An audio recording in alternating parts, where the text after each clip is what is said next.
The following I wrote around 2004. What is the Moon Tribe? This symbolic name was suggested by my illumined mentor Thoth to signify a state of mystical connectivity between all women on the planet. Yet the true meaning cannot be contained in a single sentence. It is not just women connecting mystically in deep spiritual attunement with one another. It is an actual alchemical union of women that comes about when they share that mystically connected moment. What they are capable of viewing, being, and doing suddenly dives deeper and becomes a power of its own, like a scent being released from the inner sanctum of a flower opening to the sun. This is a natural and essential function of the divine feminine when it is incarnated in the female embodiment.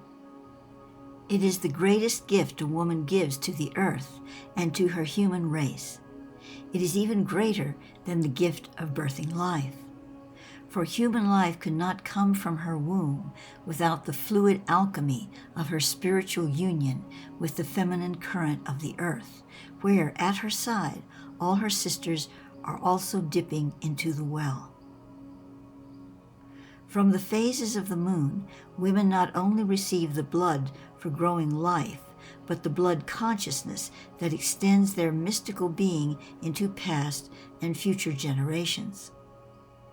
Women giving birth in the past, the present, and the future are all midwives to one another through the cord of the inner moon in their hearts. Thoth has revealed to me that males have one seed point or node in the heart, whereas women have 3. This does not make women superior to men.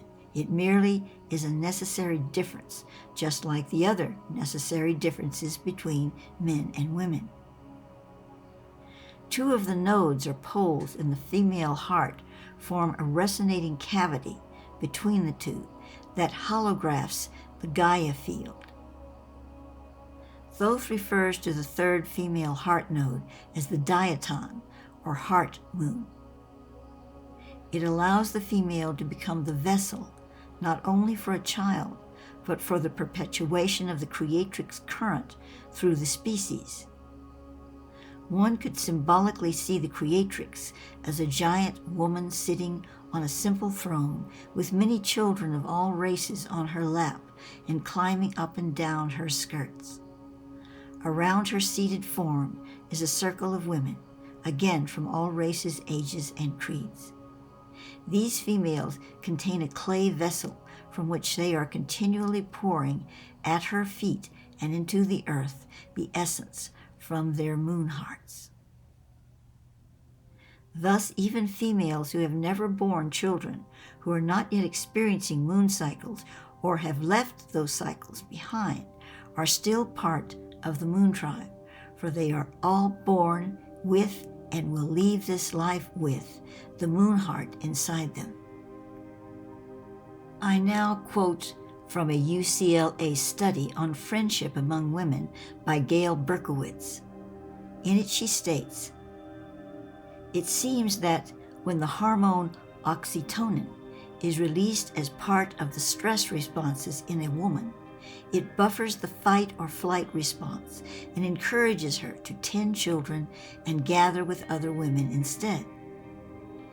When she actually engages in this tending or befriending, studies suggest that more oxytocin is released, which further counters stress and produces a calming effect.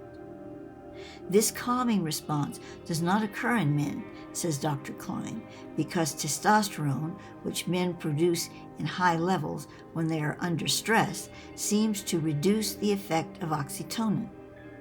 Estrogen," she adds, "seems to enhance it." End of quote. This would seem to support that the bonding of women is uniquely special. I have received that when women come together to share, work, or play, they are actually strengthening the circuit of the creatrix in the earth. They can also dissipate that circuit if they choose to gossip, judge, or harbor jealous feelings and thoughts toward one another or anyone in the process. If women slack in serving the role of synergy and activation through their moon hearts, men cannot offer the full extent of their unique gifts to the planet and to other living beings. The same is true in reverse. Men engaging more fully in their spiritual circuit with one another helps women to do the same among their sisters and consequently with the opposite sex. However, in order to truly synergize, male or female must access their feminine flow nature.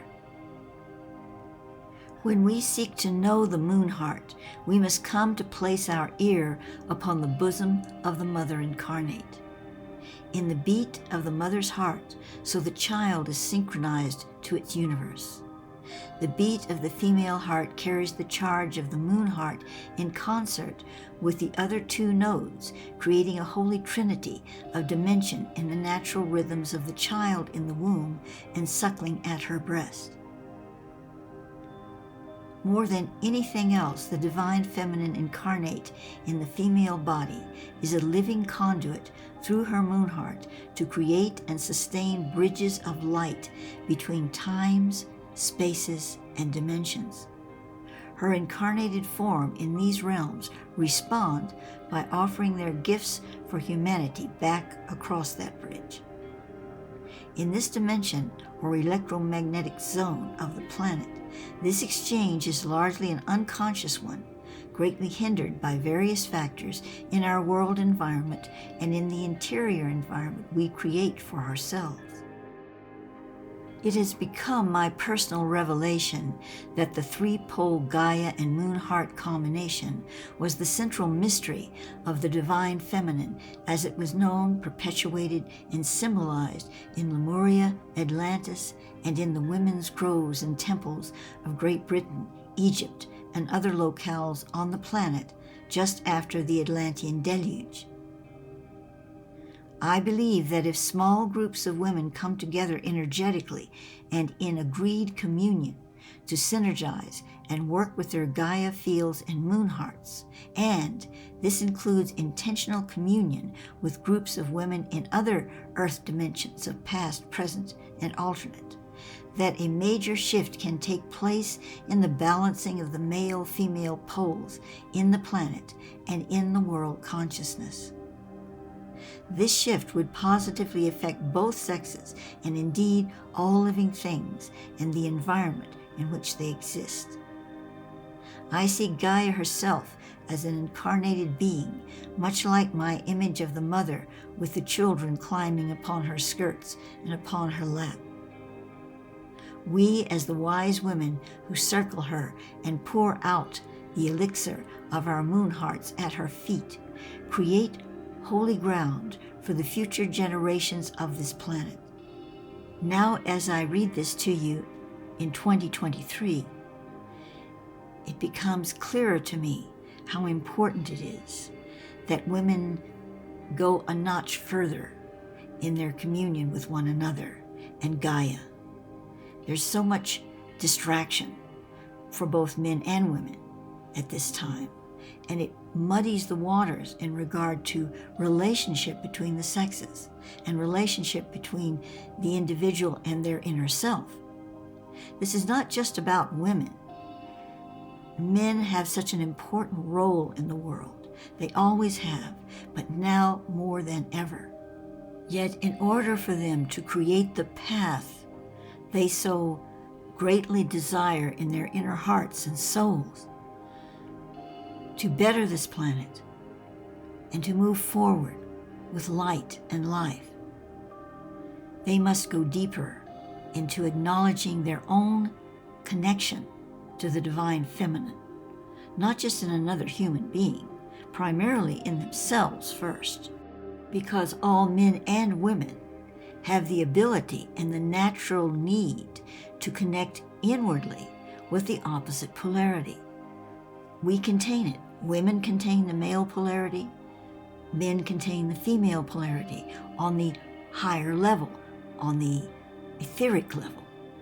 And it is important for them to connect to that in order to balance out their incarnated gender. They are always seeking it in the other. The men seeking it in the perfect woman, and the woman seeking it in the perfect man.